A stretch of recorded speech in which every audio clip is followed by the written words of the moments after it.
Hello and welcome back to the Free Speed Podcast, your go-to podcast for navigating fitness and life with purpose. We're your host, Natasha Bozic. And I'm Calvin Fogler. And today, it is Monday, April 14th. We are on episode 22 this week, and we thought we'd do something a little different. So today's episode is a Q&A. We put on our story, what day was that? It was like a day last week. Yeah, okay. So last week we put on our story for you guys to answer or ask. It's the second time I've said that in my head. Answer. We wanted you guys to ask us questions just about anything training related, life related, fitness, anything under the sun. And so we have 6 questions that we want to answer today. Yeah, it's just a short and sweet episode. And last week when we were kind of just doing some brainstorming, we kind of decided that like the direction that we wanted this podcast to go in. So just to give you guys an update, and if you're listening, I think the direction we want to go in from now on is that we're going to have 3 different main types of episodes.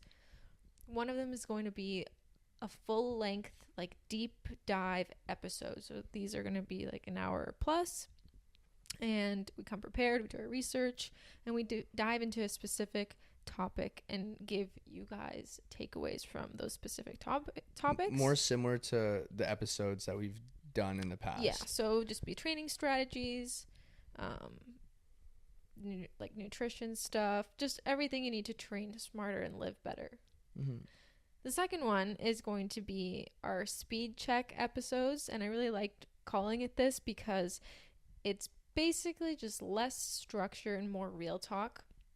And these are going to be the episodes that are just going to be our check-ins where we catch up and reflect on what's been going on and share what's going on in our training and our life, and basically just up life updates. And our last kind of episode is going to be free speed advice sessions. So these are going to be you ask, we answer, Q&A style episodes, and it just keeps things interesting that way.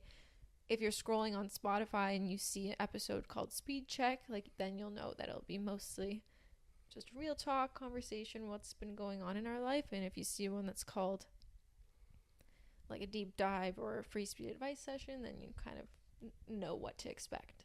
Mm-hmm.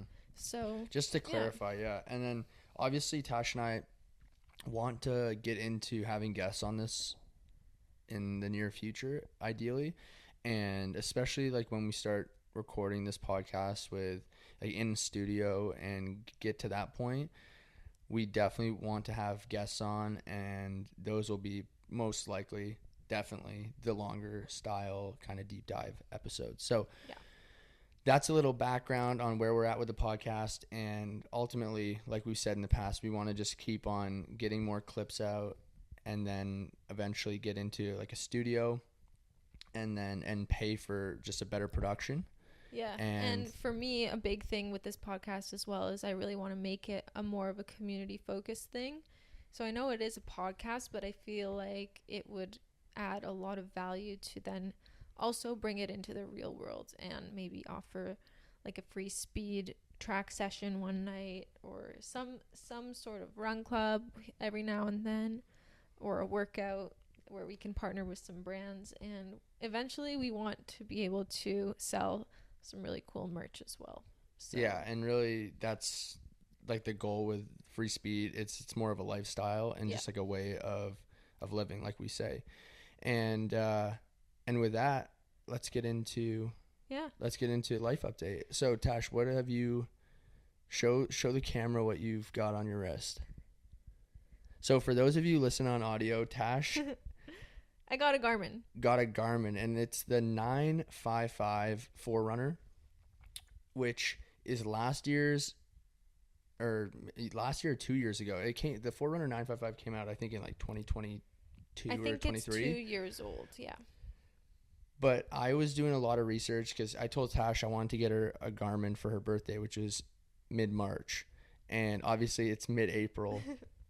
So not the best planning. You're probably thinking, Cal, you're an idiot.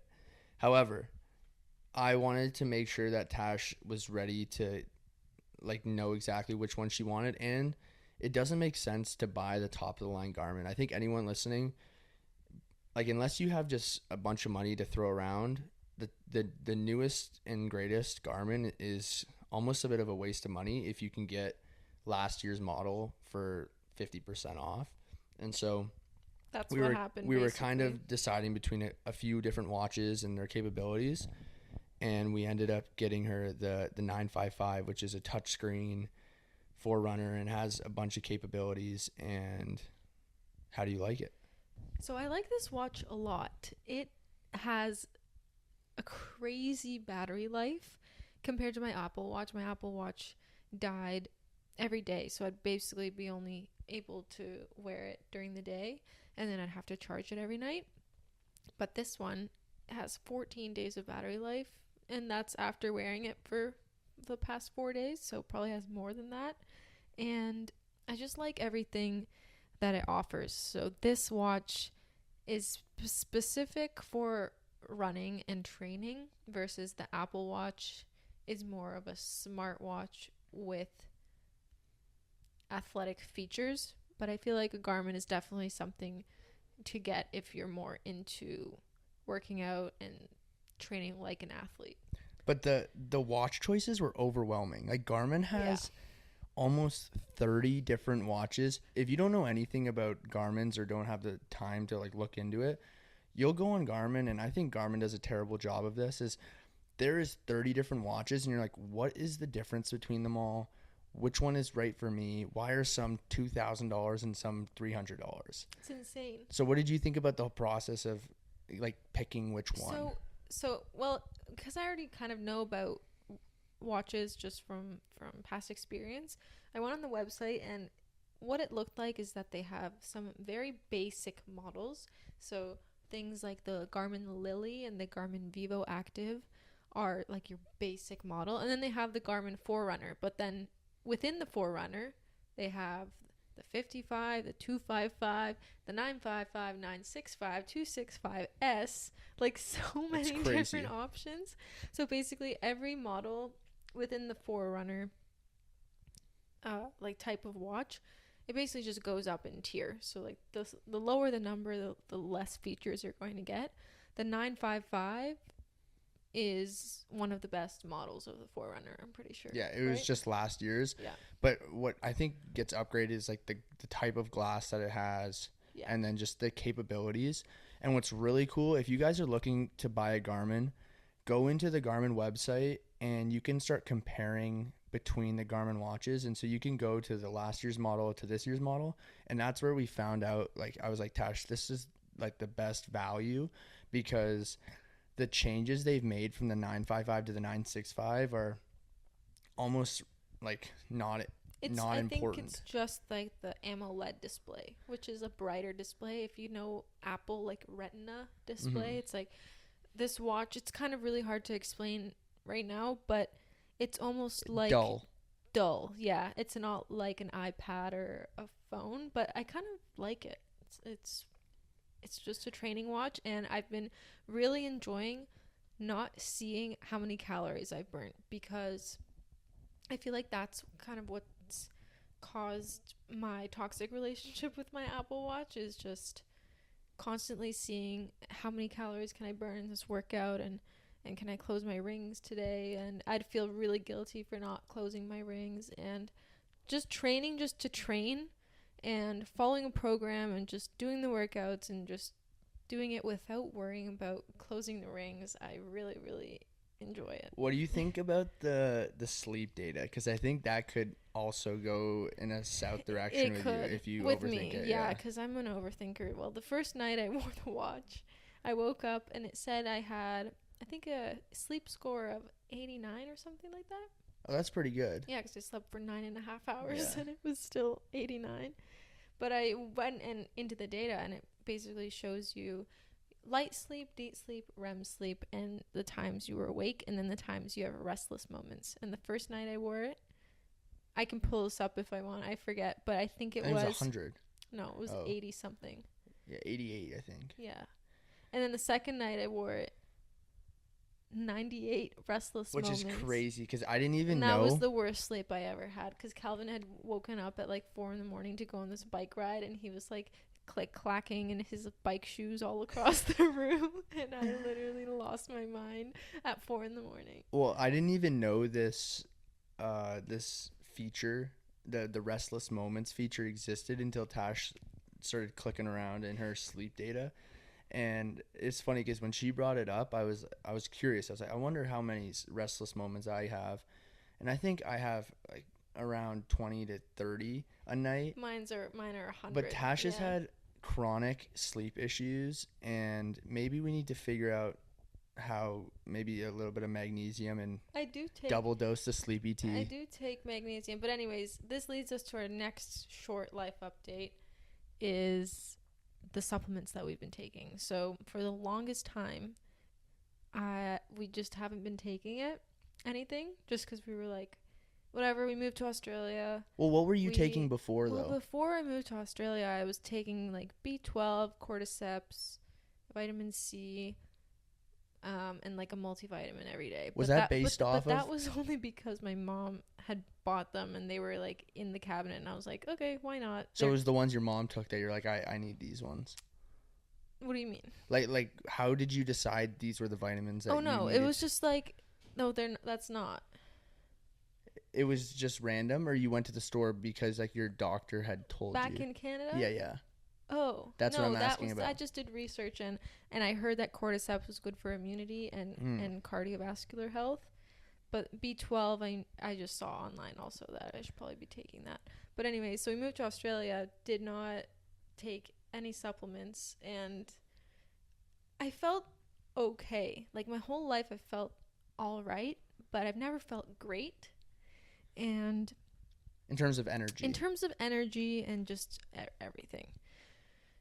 So a couple weeks ago, Calvin and I went to the chemist, which is a pharmacy here in Australia, and we were just browsing through the aisles, and we were like, we're going to buy some supplements and start taking them. And I've been taking these supplements for 2 weeks now, maybe. Yep.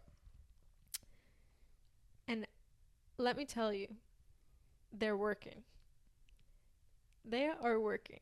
It's funny. So I brought a bunch of supplements because I got my blood work done last summer, and I got specific markers, specific deficiencies that I was told that I should supplement.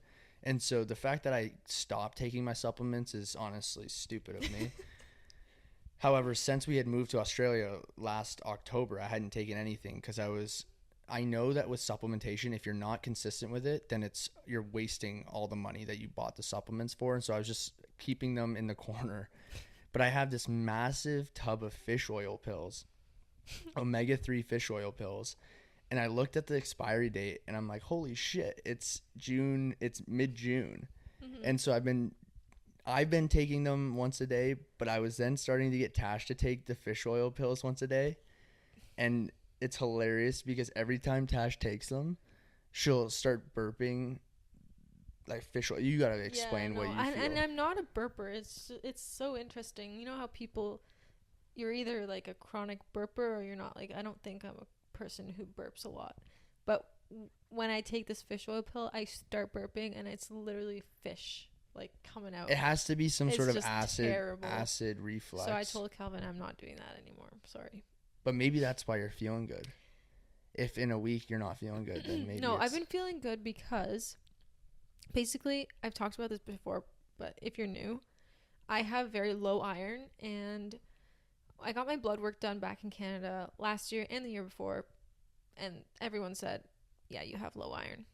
Take these pills. Gave me pills, took them for a week, and had the worst stomach pain ever.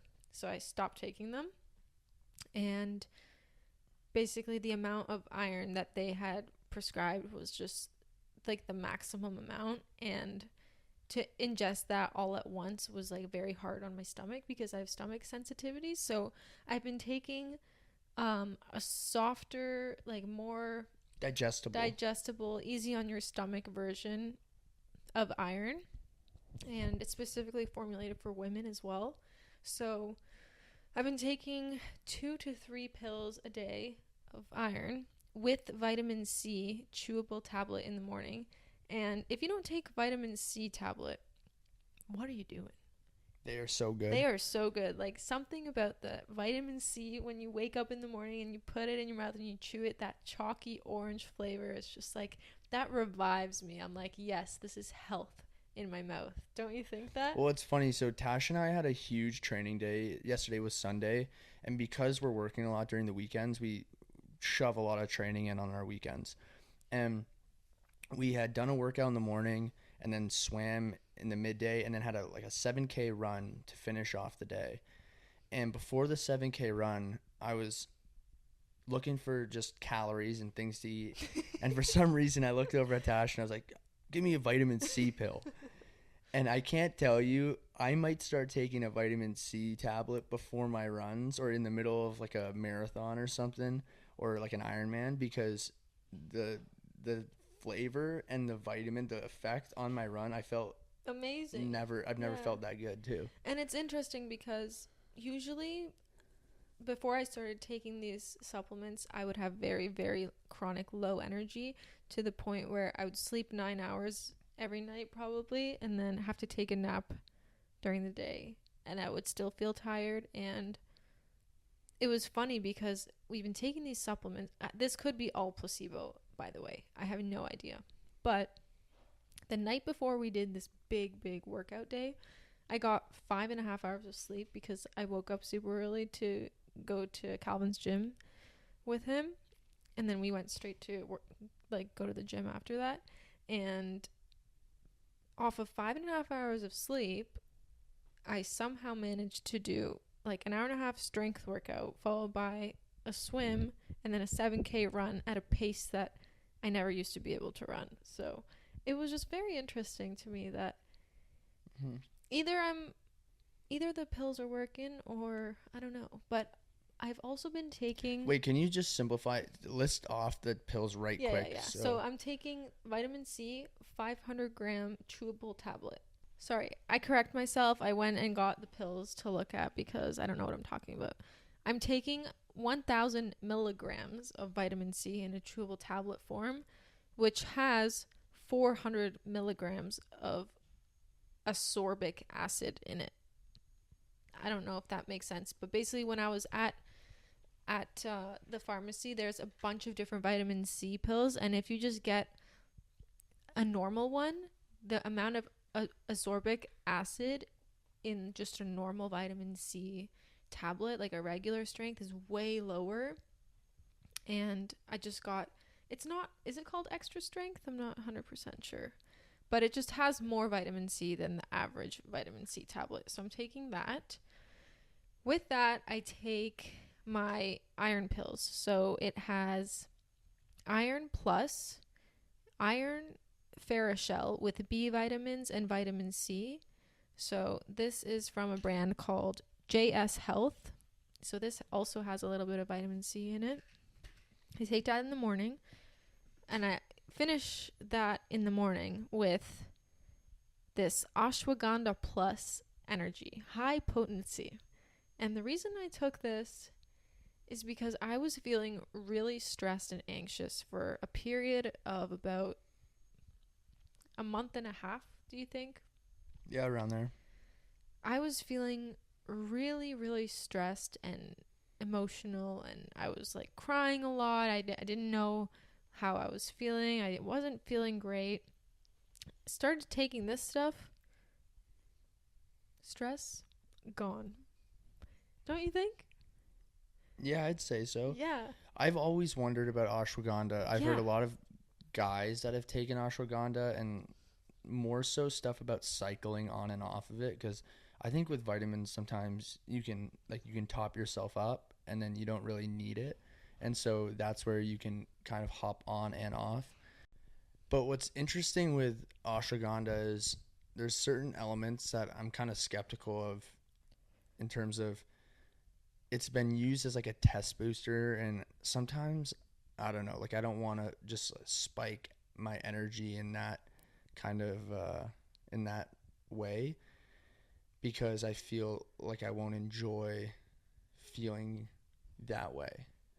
So I don't know. I need to try it, because ultimately when you try a supplement, then you'll figure out. Yeah. But what's interesting, I just wanted to say this real quick. because I had mentioned it earlier and I was wondering why the vitamin C before my run made me feel so good. And there's 83 milligrams of like sugar and sodium in the vitamin C. So this might be a sneaky endurance play. If you could Yeah. sneak a vitamin C tablet into your Ironman or half Ironman, that would be, I mean, not a bad idea. But yeah, so anyways, I've been taking this ashwagandha, and basically it is a natural herb blend used in a certain type of medicine to calm nerves and help the body adapt to stress. So I think it's working because I haven't been feeling as stressed as I used to. So yeah, that's our update with my supplements. What are you taking? So Really quick. yeah, so I started taking I bought 3 new supplements, and then I had the leftover fish oil. So the first one would be the omega-3 fish oil that I've been trying to convince Tash to take, which she's gonna stop now. I got a new bottle of ubiquinol, which is a cardiovascular supplement that's supposed to help with your heart, and that was one that I got recommended 8 months ago now, in August, By your naturopath? by my naturopath, which was just supposed to support cardiovascular function. And basically, if you've seen CoQ10 in the supplement aisle, your body converts CoQ10 into ubiquinol, and that's when you buy ubiquinol, it's almost double the price, but it basically prevents your body from having to do that conversion. The other 2 supplements I got was an iron supplement that had vitamin C built into it, which was because Tash was feeling like she needed iron, and I was just self-diagnosed. I was like, maybe let me try an iron supplement and see if it makes me feel better. And then the last one was a zinc supplement, which I heard of from a guy who created a rowing account. He basically he's an ex Division 1 rower who created this rowing recruiting account for high school kids, and he's done some crazy things on the rower, but he lives and swears by this zinc to help him stay healthy and boost his immune system. And so I bought this zinc supplement thinking, like, who knows? And all the people in the Gold Coast have just been getting blasted by sickness. In the last few weeks, everyone is getting and the I've flu. been in contact with all of them, and I've just started taking this zinc supplement like 3 weeks ago, like we said, and it is insane. Like, this thing, I'm giving it all the credit. Yeah, I'm giving it all the credit. Because I had a couple days where I woke up with a sore throat, but I think it went away because of the vitamin C that I was taking, because vitamin C also helps with your immune system as well. But anyways, that is our little rant on supplements. If you don't take supplements, you don't need supplements, first of all. You don't need it, but we were so stubborn for so long.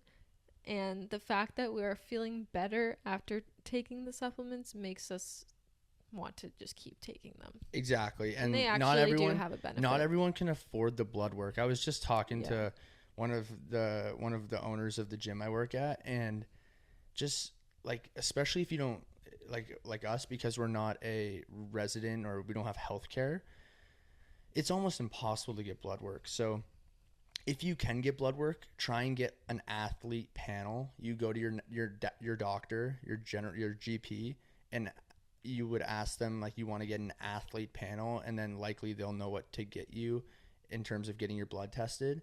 But yeah, it's just so expensive. So I mean, what better way if you can go to the supplement aisle and the bottles say what they're supposed to do, and you can experiment, and that's but also be smart about it. Like, if you make sure to get doctor advice. Yes. Don't start taking pills that you might not need. I know I need iron, so that's why I'm taking it. Some people naturally have higher iron and don't need to supplement it. I think things like ashwagandha and stuff, I think it's pretty safe to take if you're feeling stressed. I'm not recommending people to take some crazy sort of cocktail. Exactly. But things like vitamin C, vitamin D, like, those are kind of things where you can just take those and it's not a big deal. But definitely don't start taking some crazy shit that you don't know anything about. Before we get into the Q&A part, I wanted to just bring up, because we had just touched on watches, And the last thing was the marathon feature that we have. Oh yeah, that's sick. Because you have to tell them about this. Okay, Yeah. so I've been wearing this watch for a few days now. Pardon me if this is hard to hear because I'm like trying to click my watch and talk to you at the same time. But the Garmin has a 5K feature. So basically, when you click down, it will tell you your predicted 5K time. I don't have this yet because I didn't wear the watch for long enough. It needs more data. But once I have enough data, it will tell me my predicted 5K time at like your race pace. And it says stuff like VO2 max. And then the most cool feature that I have here, I would say, is you can add on the Garmin app your race that's coming up. So whether that's your marathon, half marathon, 5K. I think there's different ideologies too that people approach the marathon in.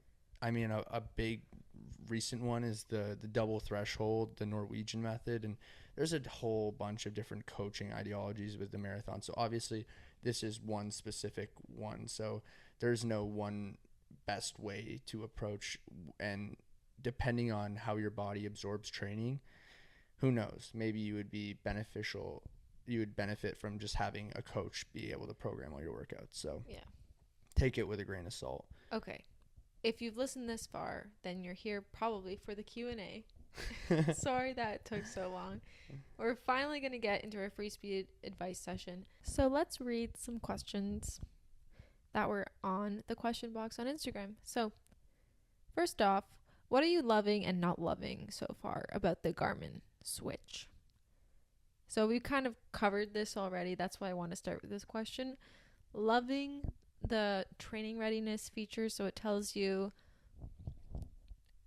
basically how ready you are for your training. Take into account your sleep and all the training you did in the past few days. It tracks your sleep. It literally does everything that you want it to. It does everything a Whoop does, but it has a screen. It has a screen, which is really nice. So I don't know why I didn't switch sooner.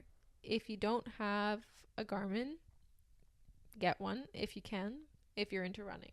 And I think the reason I convinced Tash to get the Garmin instead of the Coros, which a lot of high-level runners love the Coros and argue it might be a better watch. It is cheaper. The Coros is cheaper. Right. And yeah. I have nothing against Coros. I think if we tried it and we had the luxury to do it, we might like it better. Yeah, who knows? However, because I had a Garmin and there's an ecosystem with all these brands, it made more sense for Tash to get the Garmin. Yeah, exactly. So far, not loving nothing.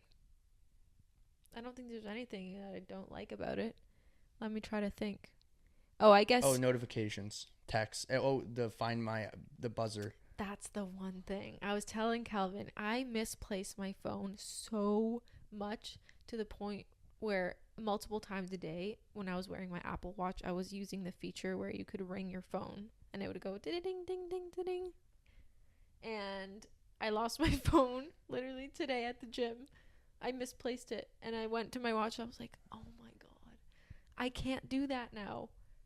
Yeah. So I just need to be so careful about I wonder, where I we put need to look phone. into the Garmin App Store. There has to be a feature. There could be a feature. Who knows? Maybe we're just stupid. But that is one thing that I wish that it had, was like an easy find your phone, like ring thing. It's funny. The cool thing about the Garmin is it's like a spaceship to the Apple being almost like a kid's toy. Yeah. Because there are features that we have no idea how they're so powerful. Mm-hmm. It's and really cool. And the Garmin Tactics is literally built for military operations and GPS coordinates and stuff, and it's crazy. It is cool. Okay, next question.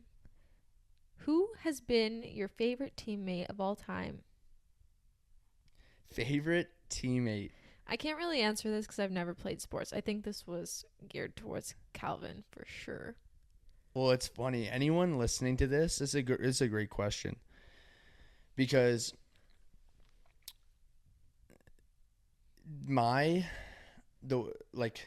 the sports I played evolved so much over the years, and so when I reflect on some of the greatest moments I've ever had being a part of teams, I could look back into different sports and I could pluck certain ones.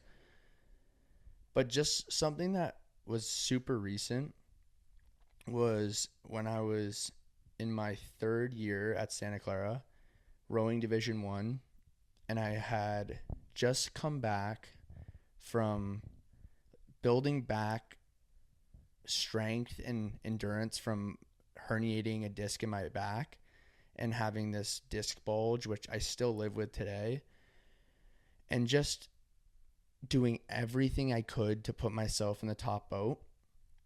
There was one teammate that anytime I was in his boat, we started to create this almost lingo where I would turn around to him and I would just say like one-liners. I would just say no one, or I would look at him and I'd just be like, watch me, watch me. Because a big fuel of my motivation, and some people don't get motivated by this, but a big part of what motivated me was people who told me I would never be good enough, or people who never believed in me.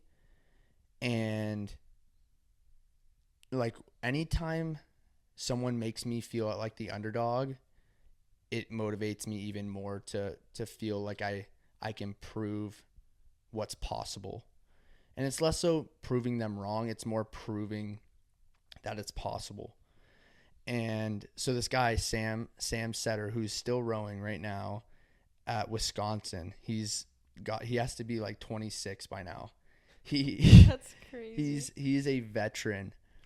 But the reason I'm bringing up Sam is he had such a big impact on the culture that I wanted to create within the highest level of competing. And I think what I want to convey is, don't get me wrong, like I in high school was a different type of athlete than I was in university, and I was much more work hard, play hard. I like to have fun on the weekends and like enjoy spending time with friends and doing stuff like that.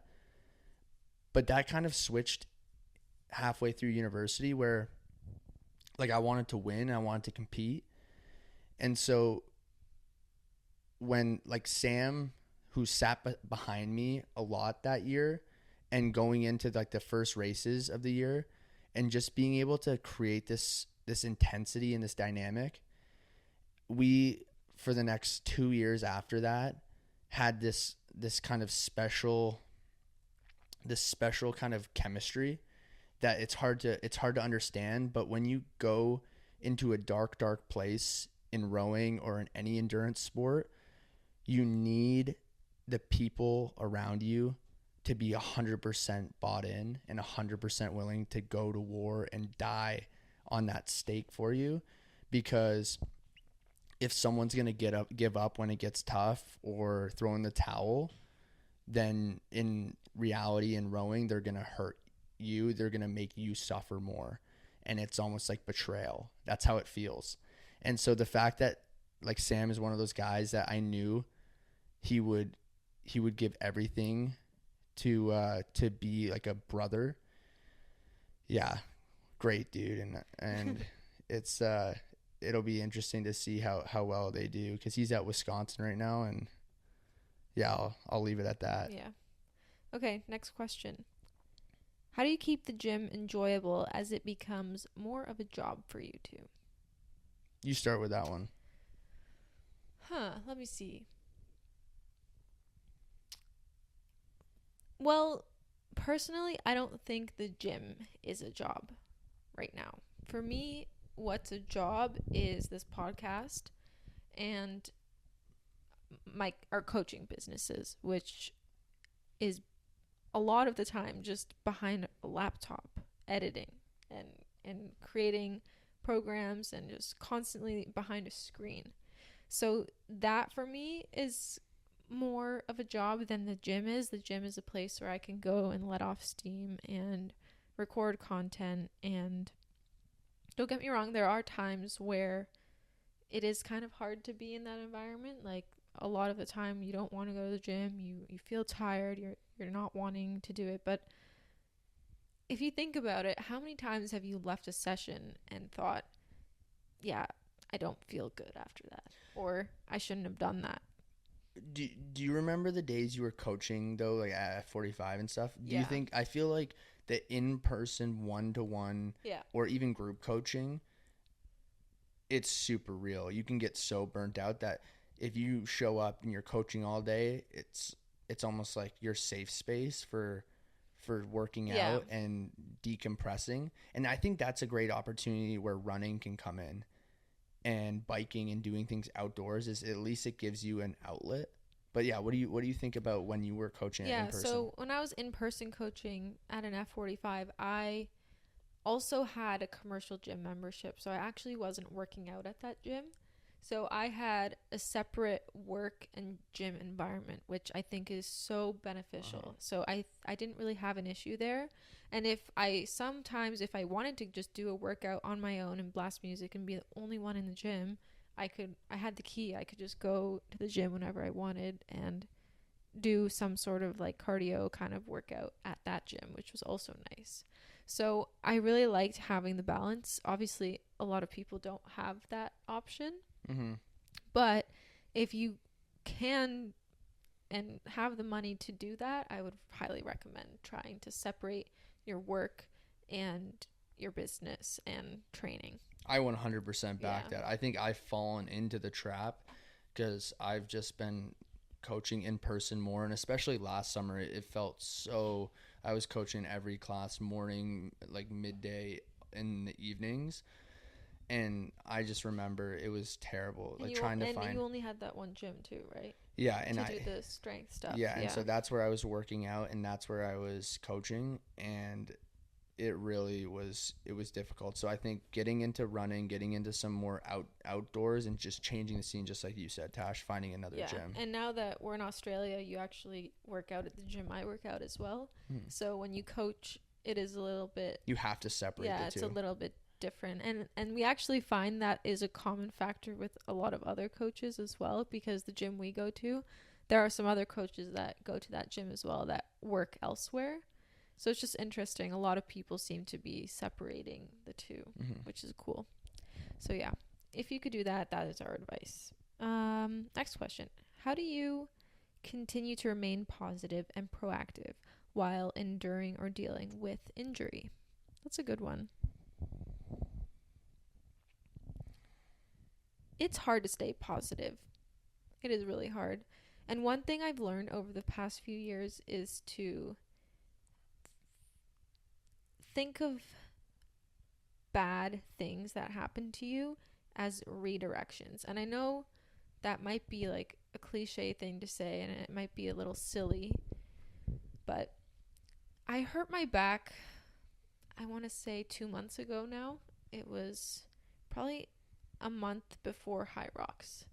I was back squatting and I got a little too cocky and it was feeling good, and I did a heavy set. I did 1 rep. I did 2 reps. On the second rep at the very bottom of the squat, I felt something in my back just click, and immediate pain, and I didn't know what to do. So I just stood back up, re-racked the bar, and I vividly remember this day. I looked like an idiot. I was like trying not to cry. I never felt that nerve pain in my back ever. And I knew I did something wrong. And ever since then, I've been on this journey of trying to rehab my back, and it's finally at a place today where it's a little bit better. But it is very, very delicate to the point where I cannot back squat anymore. I just completely avoid it. There's no way. There are certain exercises that I just avoid doing, like good mornings, like stuff like that. Certain hinging movements, I'm not even going to try to do it, because I know no matter how much warming up and like anything, like nothing is going to help. And I wish I could get an MRI. We're in Australia right now. It's kind of just hard to get the healthcare attention that you need when you're like living in a foreign country. But it's at a point where my pain is manageable now, and when I notice that my back is hurting a lot, I just kind of try to lay off the weights a lot, and that seems to help. And I actually got this myofascial like remedial massage a couple weeks ago, and immediately after I got it done, I felt like it was like a relief of the tension that I had in my hip and in my back. And I was like, oh, like that's like that felt pretty good. And then as the day went on and the next day it started hurting more and more and more, and the next day my back was hurting so bad, and we went to the gym the next day and I was trying to do, I think, like pull-ups or something, and then I tweaked something in my upper back. And I was like, what is happening? And I don't know if it was the massage or something that happened with my back, but I just kept hurting my back. And it's just such a valuable thing that you need to take care of. It's like this precious thing, because I feel like back injuries are probably the worst. So how do you stay positive? Oh yeah, maybe I should answer the question. That would be good. It's hard to stay positive. But back to what I was saying is that I think of these things as redirections and A time to pivot and focus on a something. time to pivot, exactly. And I was telling myself when I hurt my back, I was going too fast. Like, this is the time I need to slow down. I was getting too cocky. I wasn't paying attention. I lifted way too heavy that I didn't need to. It was leading up to High Rocks. There's no way I should be trying to do a 1 RM squat. And I just told myself, you need to slow down. And I learned my lesson, and I told myself, maybe this was meant to happen because you learned something out of it. That's what I wanted to get into. Yeah. Is the number one thing that I've learned from injuries, and most recently my back, is that is in my eyes, a chink in your armor. And if you can imagine, if you believe that things happen for a reason, they're going to teach you something, is the number one way to transform a bad thing of happening into something that will lead you to a good recovery and staying mentally positive.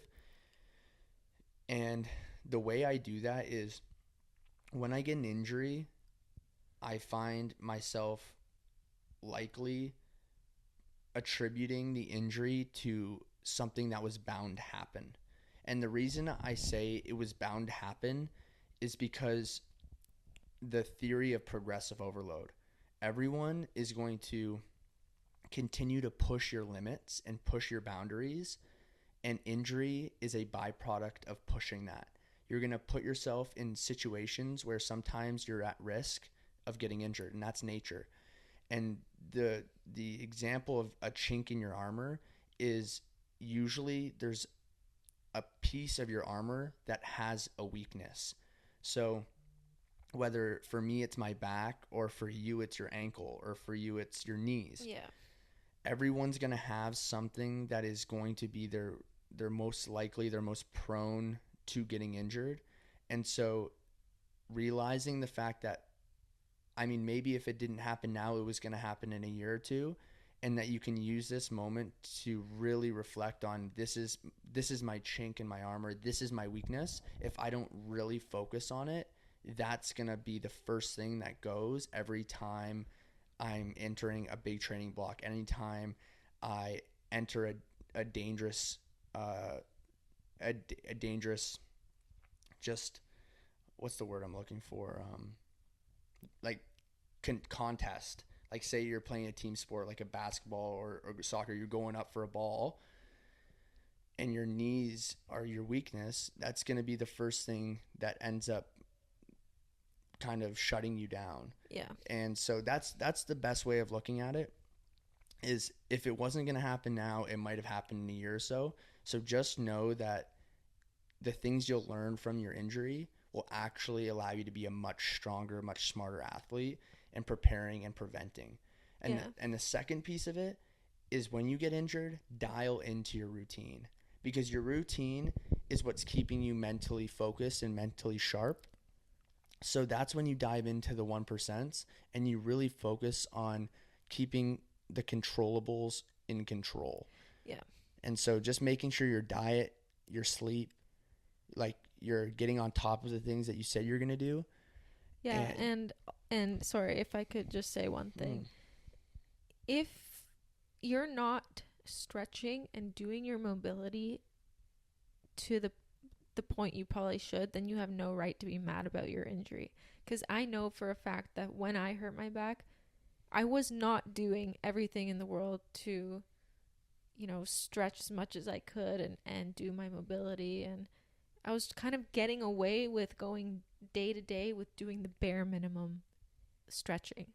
And I think a lot of people just do that as well.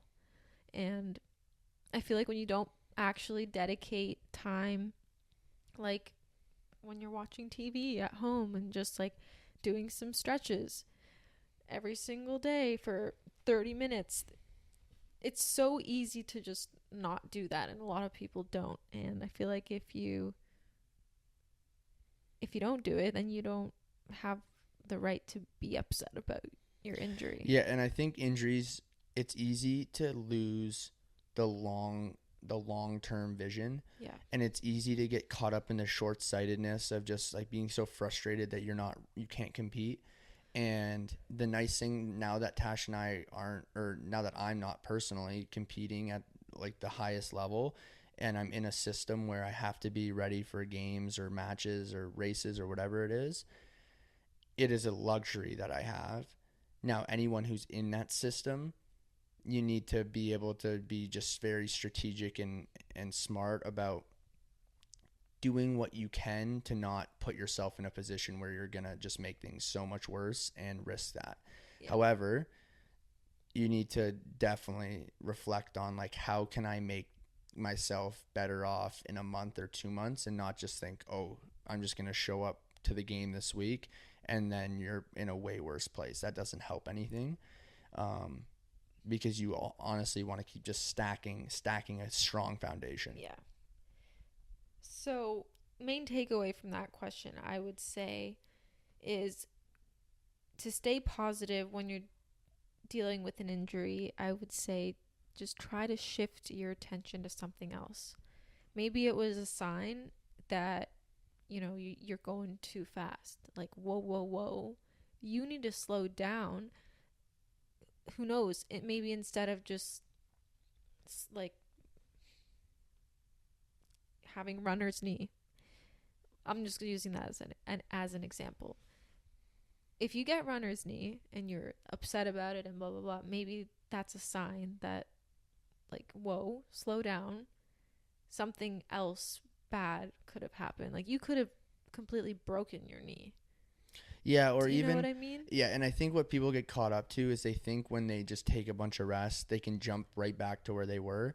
And that's the so unfortunate and mentally draining part of it, is when you get injured, you were doing too much then, so you can't jump back into where you were. That's not how it works. You need to restart from like building the foundation back up. Yeah. And starting easy. And it's unfortunate, but that's the reality. And so just dive into the routine, dive into like just building a stronger body that's ready to prevent your chink from being the weakness in your armor. Mm-hmm. All right, next question. Okay, last question. No, we had a couple more. No, that was it.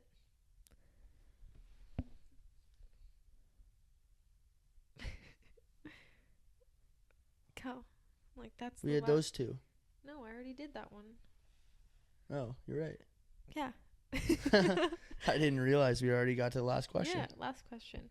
How to properly understand the balance between life choices and how it affects your training. So when I think about like life choices and how it affects my training, like I don't know exactly. Life choices is a very broad thing. Yes. It could be drinking alcohol. It could be moving across the world. It could be, getting in a relationship. It could be like sleeping enough. Like But the way I'm going to approach this question is how do you balance training with everything else that's going on in your life? Yeah. And knowing when to prioritize certain things.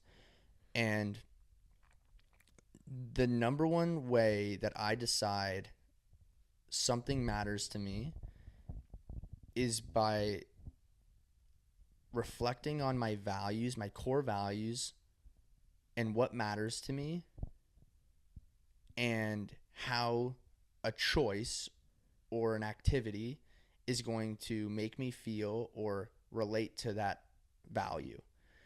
And the reason this is so important to me is if I've signed up for something that's super, like a race that's super important to me, and a week before my friends ask me to go drinking, I'm just going to have to swallow the fact that if I know it's a bad decision and I value the race and being able to show up for myself and the commitment and the confidence that it will give me, then it's an easy decision to not go drink.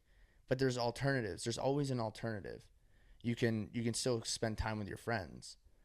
And so I think when I think about balancing life choices and training, I always think about what are my priorities in order. And I think that's so important because I think it's hard to say like in order my priorities A to Z. But in reality, that's the way you have to be very stubborn with your values, because if you're not, then you're going to be so likely to just be depressed or unhappy with yourself when you let yourself down. Yeah. Because you make a decision that actually goes against your values. And I think it's easy to do that. It's easy to make a decision that goes against your values for short-term pleasure. And I think that's what I need to distinguish here too, is I don't mean like, oh, I would really value spending time with my friends. No, it's when you compare the two, what's going to give you more meaning in your life? Is it making the sacrifice that's going to be more of a long-term internal kind of pleasurable choice that you've made? Or is it going to be a short-term dopamine rush that you're trying to chase? And really, it's going to pull you further away from actually being proud of what you've made, the choice you made. Mm-hmm. That was kind of deep. But do you have like a more realistic? Yeah, like I would say when you're balancing life choices and training, that's the first thing that also came to my mind is what do you value the most? Like, what are your core values? Is it focusing on your professional career, or is it training for a marathon? Because those two are so completely different. If you are focused on developing your professional career, whether that's at your 9-to-5 job or you're starting your own business, that is obviously going to come first if that's your number one core value. So you're going to do that first and then build your training around that. So whether that's doing F45 and just going in, doing a 45-minute workout every day, coming out and you don't have to think, or are you training for a marathon and you're telling yourself, okay, I'm running 5 to 6 times a week and I'm going to be doing these long runs once a week and I need to carve out all this time to put into my running training, and I'm not going to let anyone or anything stop me. Mm-hmm. They're so completely different, and I think the most important thing is just establishing what are you focused on at the moment. And I feel like a lot of people don't know. They don't know, and they're not aware of it. And they're trying to juggle too many things at once. And I know I'm a victim of this. I told myself I'm training for High Rocks. I was training for High Rocks, trying to do this podcast, edit, film, do clips, do my YouTube, which I haven't had time to make vlogs, and that is the number one thing I love doing, is creating my YouTube vlogs, and I still haven't been able to do that because I had all these other things on my plate. Building my business. Nice. Excuse me. Yeah.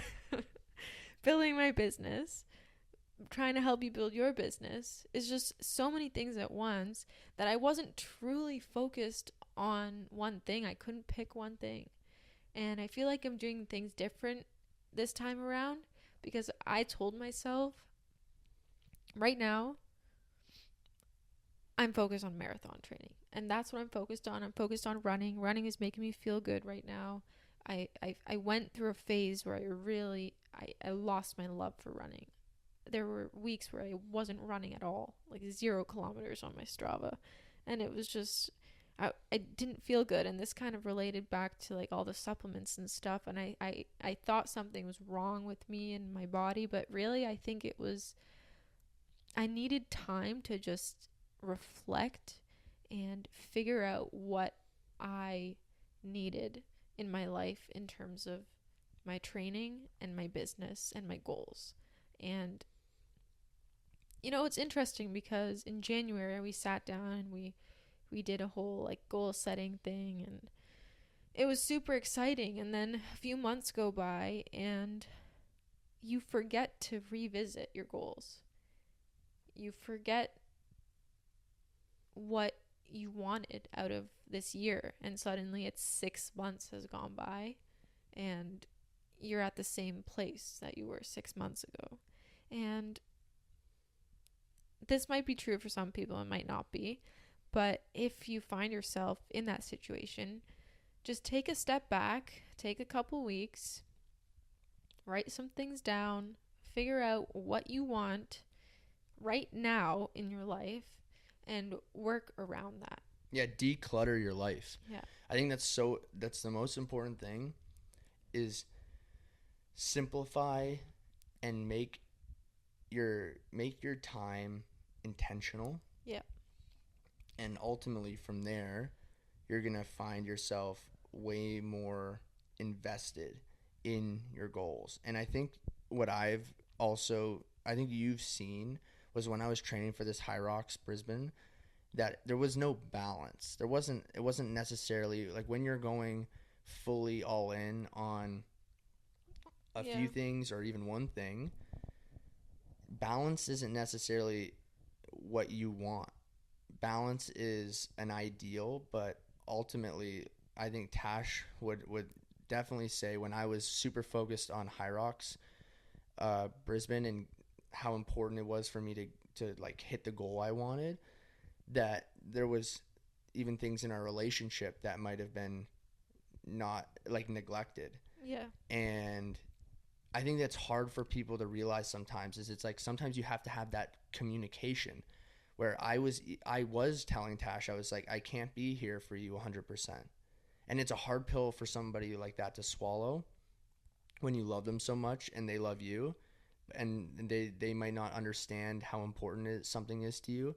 But sometimes that conversation is so important, and if you can communicate with that circle around you, and then you can give them maybe some clarity as to why it's important, then if they love you, they'll likely understand. And if you're listening to this and you're in a similar situation, I feel like a good tip that I have to give you is to try to surround yourself with people that are working towards the same thing. Because if you don't, how is anyone going to know how you feel? No one is going to be able to relate to you. Mm-hmm. And you're just going to feel alone. And that's why when Calvin was training for his Hyrox, I was also training for Hyrox. Not to the extent Calvin was. I wasn't trying to, podium, but I understood where he was coming from because we both had similar goals.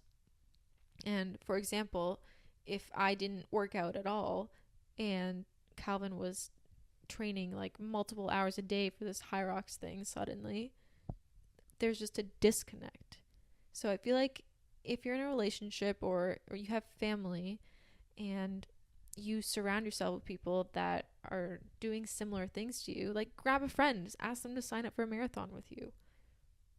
You both will be training for it, maybe not together, but they will understand what you're going through. Yeah, I think that's the easiest way to balance things, is to kind of align your goals with the people you're surrounded with, so that you're all working as almost a team. And I think that's a great free speed. Yeah. It's like, let's take this right into the free speed for today, is surround yourself with people, because once you're done team sports, life can feel lonely. Life can feel like you're on this solo mission by yourself. But if you surround yourself with people and you treat each other like your teammates, that like accountability, and you make that community feel like your teammates and you're not competing against one another, then you'll go so much further. You'll go so much faster. You'll enjoy training more. You'll enjoy life more, because you'll feel like you have a brother or a sister that's working towards the same goal. Yeah. Well, that is free speed right there. Do you have a free speed? No, that's the free speed. All right. Yeah. Well, thanks for listening to today's episode. Yeah. We hope you liked the new format, the Q&A style, the free speed. What is it called again? The free speed advice session. Advice session. Yeah. So thanks for listening to episode 22.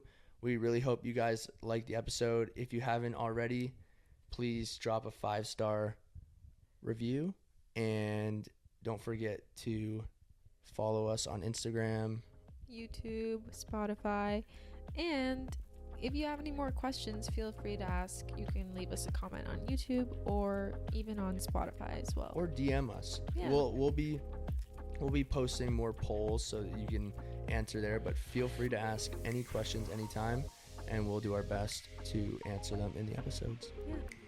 Thanks for listening, guys. We'll see you next week. See you guys next week. Bye.